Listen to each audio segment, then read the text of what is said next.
बेटे के हाथ में हथकड़ी पहनाना चाहती है, उसे मैं अपने बेटे की कलाई में राखी नहीं बांधने दूंगी।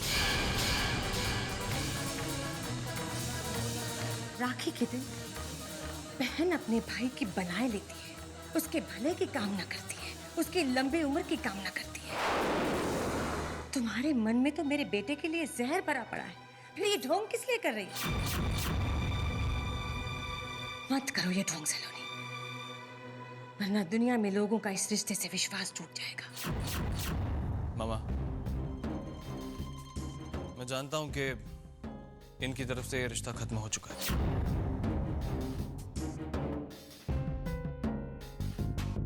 लेकिन मेरी तरफ से ये रिश्ता अभी भी बरकरार है।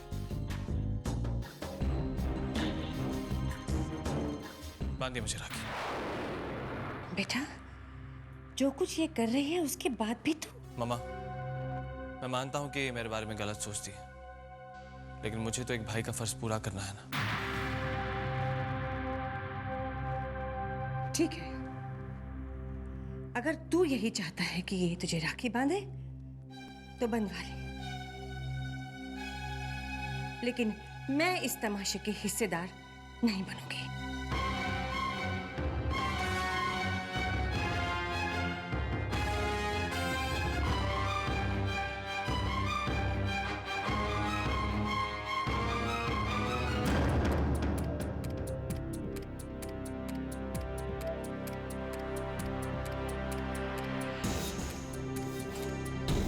मेरी कलाई आपके राखी का इंतजार कर रही है।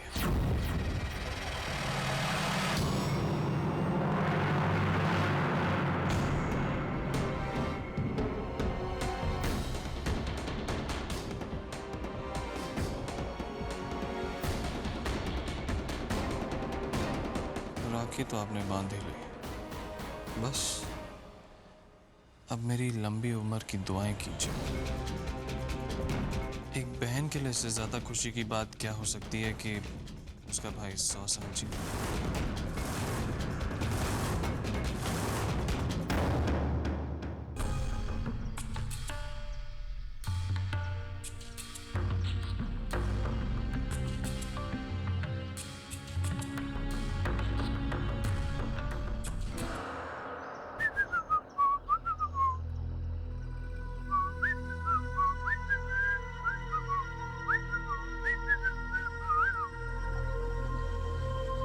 क्या बात है, बहुत खुश नजर आ रहे हो।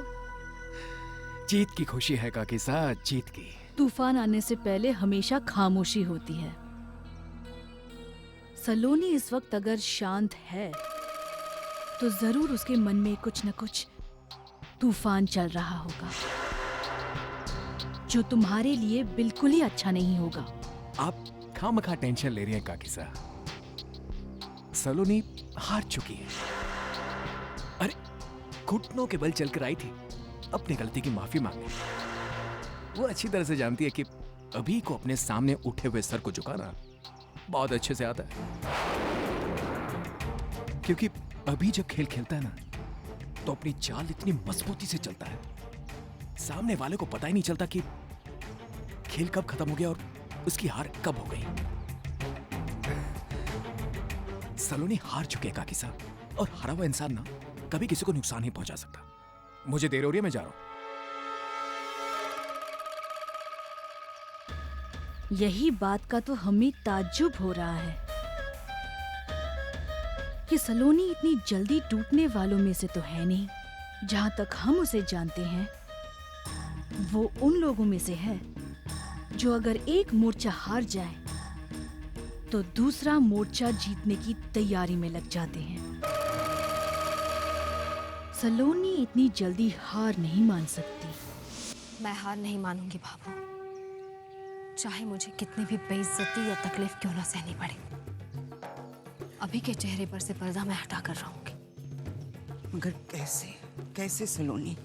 अभी तक ना तो कोई सबूत हाथ लगा है, ना ही कोई सुराग मिला है। यहाँ तक कि पिया भी तेरी बात मानने को तैयार नहीं है।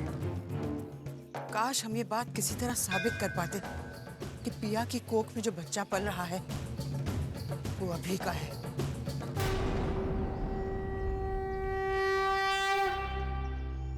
ओह माय गॉड, ये ख्याल मेरे दिमाग में पहले क्यों नहीं आया? बाबू, एक रास्ता है जिससे हमें साबित कर सकते हैं कि पिया के कोख में पल रहा बच्चा अभी का ही है।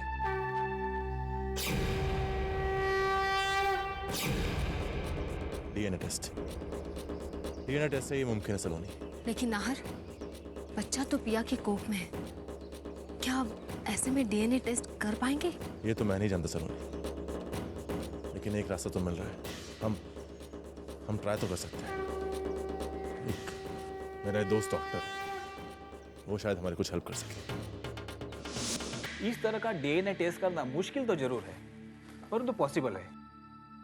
इस टेस्ट को पैटर्निटी प्रीटेनल कहा जाता है। अब प्रॉब्लम यह है कि ये टेस्ट जयपुर या मुंबई जैसे शहर में ही करना होगा। और एक जरूरी बात, अभी की ब्लड, स्किन या उसके बालों का सैंपल इसकी जरूरत पड़ेगी। Are you sure doctor? Sure. Medical science ने इतनी तरक्की कर ली है, आपके सारे सवालों का जवाब मिल जाएगा। तो फिर इस काम के लिए अभी का सैंपल मैं लेकर आऊंगी।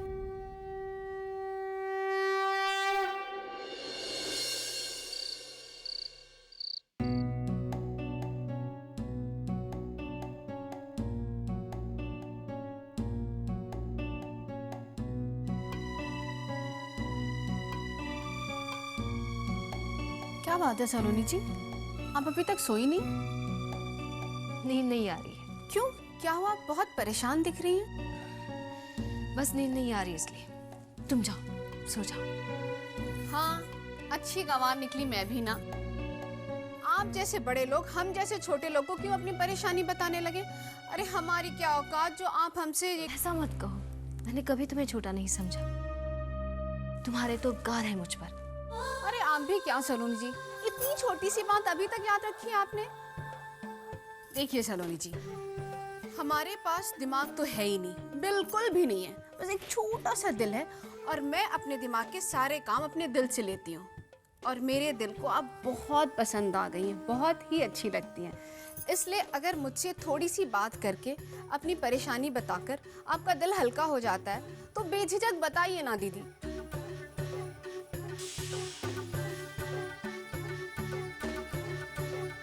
ठीक है, तो फिर मेरा एक काम करोगी?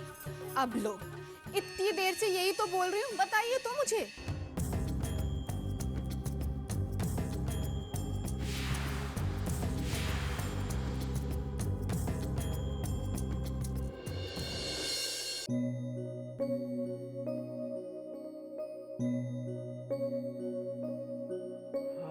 हो गई भागदौड़ सुबह सुबह? हाँ भाई, हो गई। आज तो मैं किसी तरह से वापस आ गया हूँ। अगर इसी तरह लड़का मुझे दौड़ाता रहा ना तो एक दिन तो शायद मैं वापस ही ना आऊँ। कि क्या सुबह सुबह उल्टी सीधी बात लेकर बैठ गए हो आप? नहीं नहीं, मेरा मतलब है वापस ना आऊँ, मतलब टक्का किसी बेंच वेंच पे सो रहूंगा मैं। और मनो भाभी, आप भी ये उम्मीद मत रखिएगा कि मैं ये जूस पीऊंगा। अरे आप लोगों के कहने पे मैं सुबह सुबह दौड़ने चला जाता हूँ, वही मेरे लिए काफी है। हाँ, अगर आपको कुछ देना ही है तो एक कप कड़क चाय और मेरा अखबार दे दीजिए बस। पहले तो आप लो ये। अरे अभी भैया, आपने बदन के लिए तो दौड़ भाग कर ली, लेकिन बालों का क्या? उसके लिए कोई कसरत वसरत नहीं? देखिए कैसे रूखे रूखे बिल्कुल बेजान से लग रहे हैं ना। क्यों, क्या हुआ? मेरे बालों को अच्छे तो हैं। अरे क्या खाक अच्छे, ऐसे भी कहीं बाल होते हैं? ऐसे रूखे नुकीले से हो गए कि अगर घर में कोई चाकू ना मिले ना तो इनके बाल से काकड़ी काट ली जा सकती है। अरे बाल तो चमकदार और मुलायम अच्छे लगते हैं, आपको ना बाल में तेल डालना चाहिए। क्यों मन्नू भाभी? ये तूने ठीक कहा गिन्नी। बेटा सच में तेरे बाल बिल्कुल बेजान से हो रहे। थोड़ा तेल लगा ले, जान आ जाएगी। मन्नू भाभी, सिर्फ तेल लगाने से काम नहीं चलेगा, इन्हें तो चंपी की जरूरत है, चंपी की। मैं अभी तेल लेके आती हूँ, फिर जोर से चंपी करूंगी आपकी मैं। अभी आई मैं। मन्नू भाभी, मुझे तो लगता है चाचा भतीजा दोनों को चंपी के साथ साथ मालिश की भी बहुत जरूरत है। अरे नहीं नहीं, मुझे तो बख्शो भाई, मैं ठीक हूँ ऐसे ही हूँ। जो कुछ करना है अभी का ही करो, वरना मेरी उम्र तक आते आते पिया को इसके सर पर निकले हुए चांद को देखकर तीज की पूजा करनी पड़ेगी। क्यों बेटा?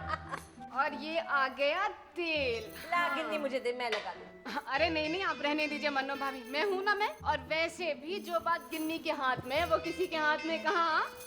अभी करती हूँ चंपी में आपकी।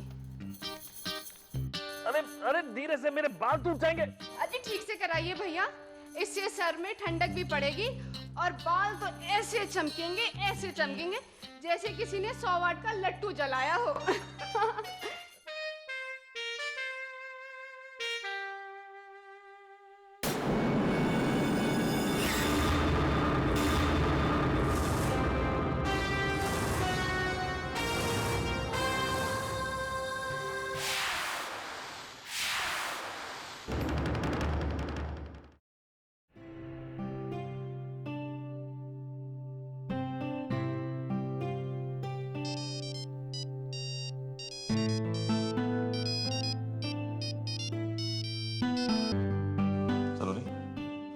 मैं बस तुम्हें याद कर रहा था और तुम्हारा फोन आ गया। कहते हैं कि दूरियां जितनी भी हों, लेकिन दिल की आवाज दिल तक पहुंच ही जाती।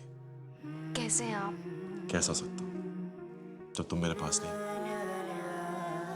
अब तो एक पल भी इस कमरे में गुजारना बहुत मुश्किल हो रहा है सलोनी। हर जगह बस तुम्हारी याद ही नजर आती है। भाई बंदा तो आपकी याद में मरा जा रहा है, लेकिन पता नहीं बंदी को हमारे बारे में सोचने के लिए फुर्सत भी है या। अच्छा, मतलब मुझे आपकी याद नहीं आती। हर बात कहना जरूरी है क्या? बहुत याद आती है। जी करता है कि बस उसी पल आपके पास पहुंच जाऊं। लेकिन ये लड़ाई मैं अधूरी तो नहीं छोड़ सकती ना। जानता हूं और समझता भी हूं, लेकिन क्या करूं, कभी कभी दिल को समझाना बहुत मुश्किल हो जाता है। तो कहिए अपने दिल से कि अब ज्यादा देर इंतजार नहीं करना पड़ेगा। मैं अपने मंजिल के काफी नजदीक पहुंच चुकी। अब बस कुछ दिन और, बहुत जल्द सच्चाई सामने आ जाएगी। मैंने अभी के बालों का सैंपल ले लिया है नाहर। वाह, दैट्स अ ग्रेट न्यूज़। अब अभी को उसका अंजाम से कोई नहीं बचा पाएगा। हाँ नाहर, अब मुझे नहीं लगता कि हमें और इंतजार करना पड़ेगा। क्या आप अभी मुझे मिल सकते हैं? मैं बस पहुंच रहा हूँ, बाय।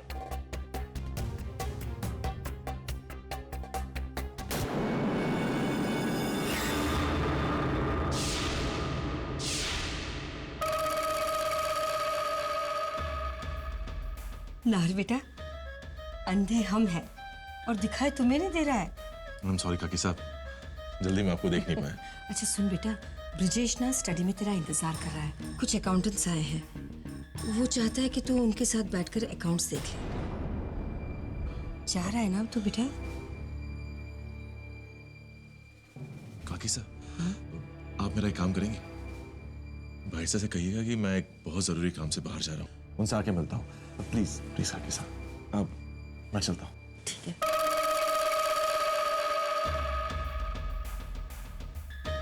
तुम्हारे चेहरे पर ये जो बेताबी झलक रही है ना, उसे हम अच्छी तरह से पहचानते हैं।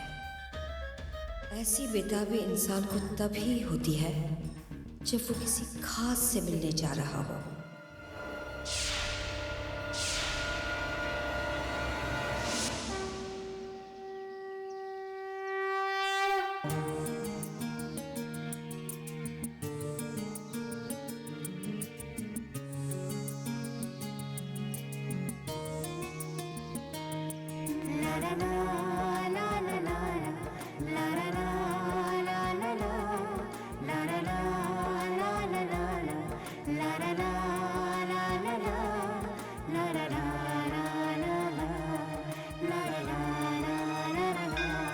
मुबारक हो सलोनी।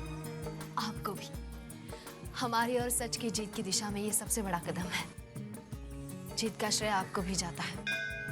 आपकी मदद के बिना शायद मैं नहीं कर पाती। सलोनी, मैंने तुम्हारा साथ देकर तुम पर कोई उपकार नहीं किया है, क्योंकि मैंने तो एक पति एक भाई होने का फर्ज निभाया है। और फिर हमारे बीच की दूरियां तभी खत्म होगी ना जिस दिन तुम्हारा मकसद पूरा होगा। वो दिन जल्द आएगा नाहर।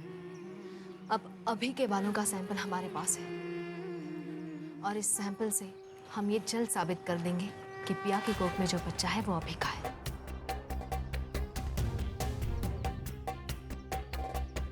अब हमें और देर नहीं करनी चाहिए नाहर। जितनी जल्दी वो रिपोर्ट हमारे हाथ में आएंगे उतनी जल्द हम अभी को बेनकाब कर पाएंगे। तुम चिंता मत करो सलोनी, सब कुछ मुझ पर छोड़ दो।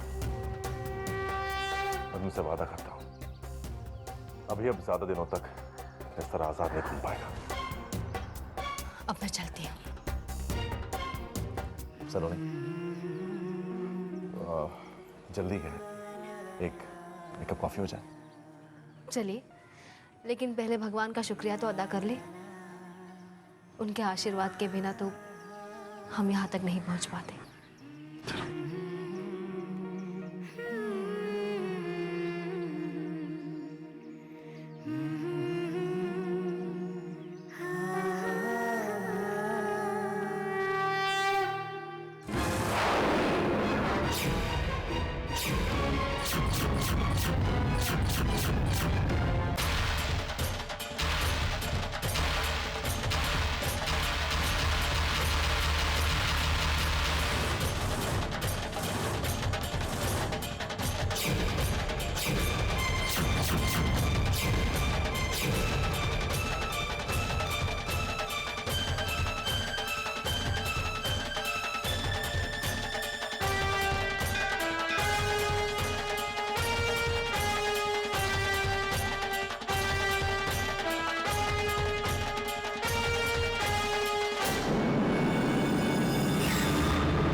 तभी हमने सोचा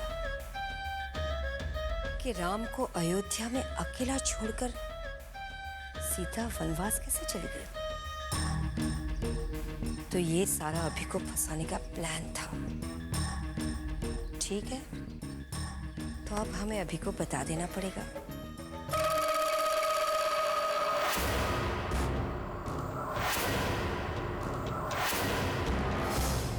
क्या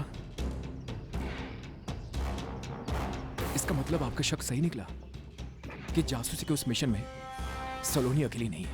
हमने पहले भी तुमसे कहा था कि बच के रहना सलोनी से। वैसे ताज्जुब तो हमें भी हुआ कि इस बार नाहर ने उसे घर से जाने के लिए कहा और सलोनी कोई भी ड्रामा किए बगैर घर से निकल गई, वो भी उस घर जाने के लिए जहां ऑलरेडी सब उसके खिलाफ है। लेकिन सिर्फ एक बात हमारे समझ में नहीं आई, वो ये कि सलोनी तुम्हारे बालों के सैंपल से क्या साबित करना चाहती है। ओह नो, कहीं सलोनी डीएनए टेस्ट के जरिए ये तो साबित नहीं करना चाहती कि पिया का होने वाला बच्चा मेरा है। काकिस, अगर ये साबित हो गया तो मेरा गुनाह सबके सामने आ जाएगा। अरे मेरा अपना बच्चा, मेरा अपना खून मुझे जेल भिजवा देगा। पिया के बारे में सोचो, वो कैसे रिएक्ट करेगी? नफरत करेगी वो तुमसे, तुम्हारे नाम से, तुम्हारे चेहरे से। जिस पिया के लिए तुमने ये सब कुछ किया, वही पिया तुमसे दूर चली जाएगी, बहुत दूर। नो, ऐसा नहीं हो सकता, ऐसा कभी नहीं हो सकता। पिया मुझसे दूर नहीं जा सकती। पिया सिर्फ मेरा प्यार नहीं, मेरा जुनून है। और पिया को अपने साथ रखने के लिए मैं कुछ भी कर सकता हूं, लेकिन मेरी समझ में नहीं आ रहा मैं क्या करूं। आप मुझे बता सकती हैं कि मुझे क्या करना चाहिए?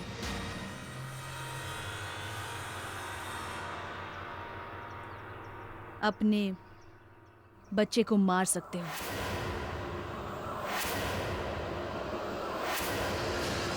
क्या? यही एक रास्ता है तुम्हारे पास। नहीं काकिसा, मैं ऐसा नहीं कर सकता। अरे वो मेरा और पिया का बच्चा है, हमारा प्यार। काकिसा, मैं ऐसा नहीं कर सकता। तो ठीक है, सलोनी डीएनए टेस्ट की रिपोर्ट लेके आए, उसका इंतजार करो। 1 सेकंड में वो साबित कर देगी कि तुम ही गुनहगार हो। और तुम कुछ नहीं कर सकोगे। पिया के साथ जिंदगी गुजारना चाहते हो ना अभी? बस तो फिर क्या सोचना, यही एक रास्ता है। एक झूठ छुपाने के लिए 100 झूठ बोलने पड़ते हैं, वैसे ही एक जुर्म छुपाने के लिए 100 जुर्म करने पड़ते हैं। हमने भी तो यही किया, क्योंकि जान है तो जहान है। अगर तुम ही नहीं बचोगे तो उस बच्चे का और पिया का होने या ना होने से क्या फर्क पड़ने वाला है? आई थिंक यू राइट काकिसा। पिया का प्यार पाने के लिए और अपनी जान बचाने के लिए मुझे उस बच्चे को रास्ते से हटाना ही होगा। लेकिन इतना आसान नहीं है। जब तक वो सलोनी उस घर में है ना, मेरे लिए कई दिक्कतें आगे आएंगी। सिर्फ एक बार वो सलोनी वहां से चली जाए, लेकिन वो कैसे जाएगी? आप मेरी मदद कर सकती हैं? लेकिन ये कैसे करे हम अभी ऐसा? ब्रिजेश तो सलोनी का नाम तक सुनने के लिए तैयार नहीं है। मैं नहीं जानता, लेकिन काकी से सलोनी का समर के घर रहना मेरे लिए सबसे बड़ी मुसीबत है। बस एक बार सलोनी वहां से चली जाए, फिर मैं देखता हूं कैसे करवाती है वो डीएनए टेस्ट। ठीक है, सलोनी को समर के घर से हमारे घर वापस बुलाने के लिए आज ही हम जादू की छड़ी चला देते हैं।